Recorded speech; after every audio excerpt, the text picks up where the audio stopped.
Her şey Nürnberg'de başladı. Bir etkinlik için Nürnberg'e davetliydim. Kendime ait bir günüm vardı ve Nürnberg kentinin tarihi yerlerini ve müzelerini gezecektim o gün. Kaldığım otelin lobisinde bir broşür geçti elime sabah. Nürnberg Oyuncak Müzesi. Çok şaşırmıştım. Oyuncak müzesi nasıl olur? Daha önce hiçbir oyuncak müzesi gezmemiştim. O sabah ilk bileti ben alarak girdim Nürnberg Oyuncak Müzesi'nden içeri. Saatler geçti. Görevli yanıma geldi, dedi ki, beyefendi kapatıyoruz. Bütün günüm orada geçti. Bütün günüm Nürnberg Oyuncak Müzesi'nde geçti. Oysa ben başka müzeler gezecektim o gün. Ama hayır, Oyuncak Müzesi'nin o büyülü dünyasından ayrılamadım. Şunu gördüm. Uygarlığı var eden insanların hayalleridir. Ve çocukların önüne oyuncak diye koyduğumuz hep gerçek olmuş. Her şey hayal dünyasında başlıyor. Hayallerin de bir tarihi var.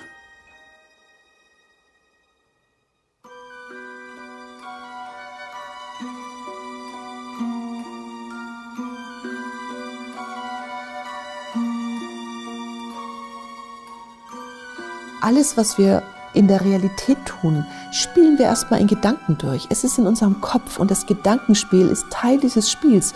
Wir sind so durch und durch spielende Menschen, dass wir oftmals gar nicht reflektieren, dass jeder Schritt in unserem Leben spielend passiert. Erstmal kommt das als ob. Erstmal kommt dieser Moment, wie könnte es denn sein? Nur in ganz starken Extremsituationen, wenn es ums Überleben geht, dann bricht dieser Moment, dann kommt der tatsächliche Ernst. Aber in allen anderen geschützten Momenten können wir uns weiterentwickeln. Und das ist so wichtig. Und dafür gibt es diese beiden Museen. Museen sind immer Orte, an denen wir die Vergangenheit und die Gegenwart und die Zukunft erfassen.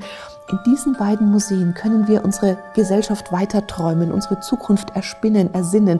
Und das ist so extrem wichtig, weil wir Herausforderungen haben in unserer Welt, die wir kognitiv kaum bewältigen. So etwas wie die Klimaerwärmung, die unsere gesamte Welt, den gesamten Erdball betrifft, können wir, wenn wir sie überhaupt in den Griff kriegen, spielerisch in den Griff kriegen. Mit diesem als ob, mit der Fantasie, mit der Vorstellungskraft, die in uns allen lebt. Und dafür sind Orte wichtig. Wir brauchen Orte. Wir brauchen das Spielzeugmuseum hier in Nürnberg und das Spielzeugmuseum in der Türkei, um da anzusetzen.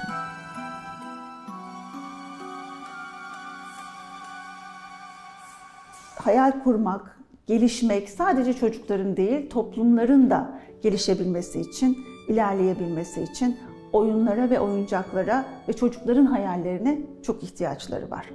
Çünkü görüyorsunuz, önce oyuncak yapılıyor. Toplumun hangi alanına bakarsanız bakın, denizaltı ile ilgili önce oyuncağı yapılıyor, ondan sonra denizaltılar yapılıp denizin altına iniliyor. Uzay oyuncakları da öyle. İnsanlar uzaya gitmeyi hayal ediyorlar, onunla ilgili oyuncaklar yapıyorlar, ondan sonra uzaya gidiliyor. O yüzden neyi hayal kurduğunuz, neyi hayal ettiğiniz ve çocuklarınıza neyi gösterdiğiniz bütün dünyanın geleceği için çok önemli.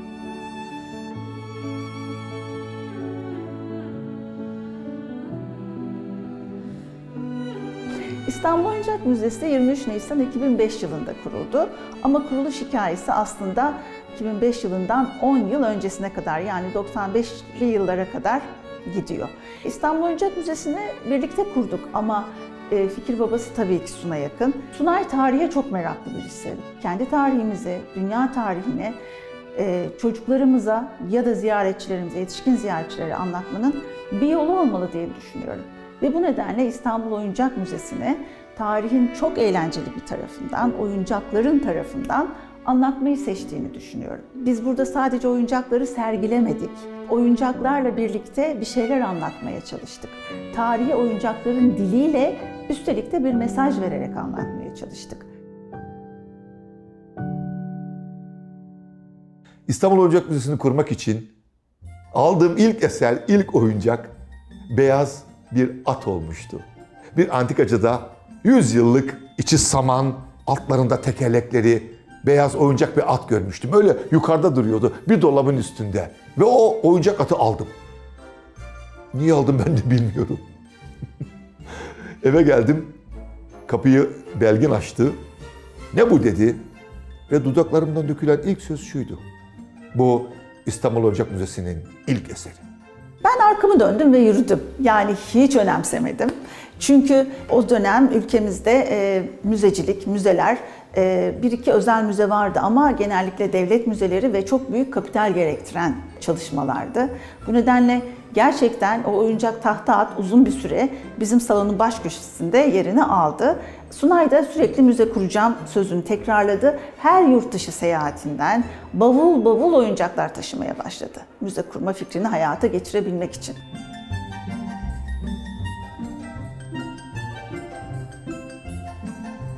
Das Istanbuler Spielzeugmuseum macht hier die erste Ausstellung im Spielzeugmuseum in Nürnberg. Und das ist für uns Vergnügen und Ehre zugleich. Es ist wie der Höhepunkt einer langjährigen Kooperation, einer langjährigen Freundschaft, langjähriger menschlicher Beziehungen, die wir pflegen, wissenschaftlichen Austauschs, den wir pflegen. Und jetzt wird hier eine Ausstellung eröffnet, die wir ein Jahr lang zeigen werden. Tatsächlich ist das die erste kooperativ in dieser einzigartigen Form entstandene Ausstellung, die zwei Länder so stark miteinander verbindet. Türkisches Spielzeug ist so eine Besonderheit und diese Sammlung von Sunay Akin und seiner Familie ist so einzigartig, dass wir das hier zeigen dürfen und in dieser Fülle hier erstmals ausstellen dürfen, ist einzigartig. Das gab es noch nie.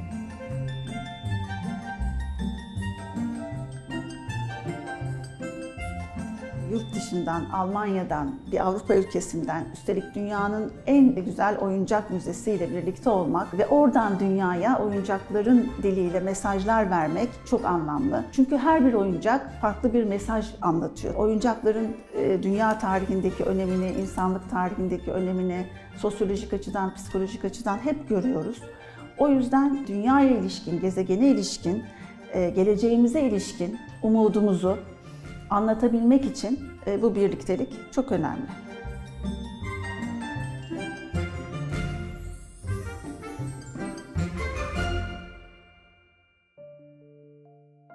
Nürnberg Oyuncak Müzesi'nin kapısından içeri bir sergi kurmak düşüncesiyle girmeye başladığım şu dönem hayatımın en mutlu anıdır. Hep soruyorum kendi kendime. Diyorum ki, ya Sunay Akın, 30 yıl önce bu kapıdan içeri girdiğinde hiçbir şey bilmiyordun. Ne oyuncağa ait, ne oyuncak tarihine ait hiçbir şey bilmiyordun. Ve buradan aldığın bilgiyi ülkene taşıdın. Oyuncak ve çocuk tarihindeki müzelerin iyi kötü öncülüğünü yaptın, çağdaş anlamıyla. Ve şimdi Nürnberg Oyuncak Müzesi'nden içeri bir sergi açmak için gidiyorsun.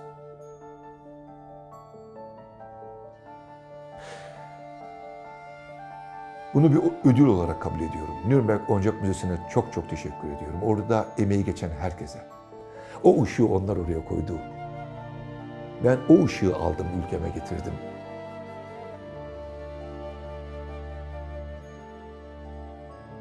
Die Türkei ist wie eine Wiege der Menschheit, wie eine kulturelle Wiege der Menschheit. Und es freut mich sehr, dass ausgerechnet und gerade und punktgenau zum 100. Geburtstag der Türkei, der Republik Türkei, hier in Nürnberg diese Ausstellung beginnen wird und ein Jahr lang laufen wird. Das ist auch für alle hier lebenden Menschen von Bedeutung und eine Verbindung, die diese Freundschaft auch sehr stark stärkt und nochmal unterstützt. Denn Freundschaft lebt davon, dass man sie pflegt, dass man sich immer wieder darauf besinnt.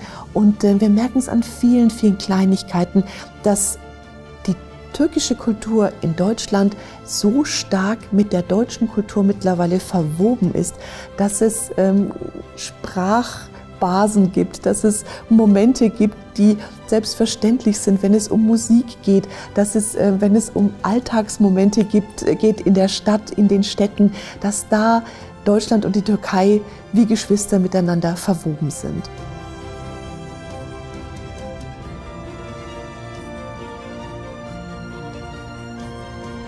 Cumhuriyetin ilan edildiği 1923 yılından 100 yıl sonra 2023 yılında İstanbul Oyuncak Müzesi olarak ilham aldığım Nürnberg Oyuncak Müzesi'nde bir sergi açıyoruz 23 Nisan'da. Bizim 23 Nisan Ulusal Egemenlik ve Çocuk Bayramlarımız dünyadaki bütün çocukların bir araya geldiği bayramlardır. Bu duygularla bu sergiyi açıyoruz. Tabii nasıl oyuncaklar? Elbette ki kendi coğrafyamızın, kendi tarihimizin, Anadolu kültürünün oyuncağını sergiliyoruz orada. Bizler de Nürnberg Oyuncak Müzesi ve İstanbul Oyuncak Müzesi olarak bu iki kültürün, Türk ve Alman kültürünün tarihinde yeni bir adım atıyoruz. Daha güzel bir dünyaya, bilgi dolu, daha güzel bir geleceğe doğru.